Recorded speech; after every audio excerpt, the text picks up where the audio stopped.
Selepas mengumumkan peruntukan RM15 juta bagi 87 projek infrastruktur di 50 perkampungan India sempena Deepavali, Menteri Perumahan dan Kerajaan Tempatan Nga Korming turut meluluskan dana RM30,000 kepada Pertubuhan Media Tamil Malaysia sebagai satu lagi inisiatif menyantuni komuniti India pada hari yang sama. Pengumuman itu dibuat dalam majlis santai bersama media Tamil di sebuah restoran di ibu kota pada petang Selasa.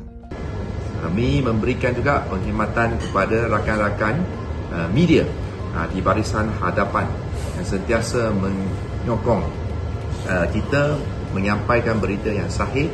Saya selaku Menteri KPKT hari ini juga meluluskan peruntukan RM30,000 kepada Persatuan Media Tamil Media Malaysia sebagai satu lagi sentuhan kasih Deepavali kepada semua.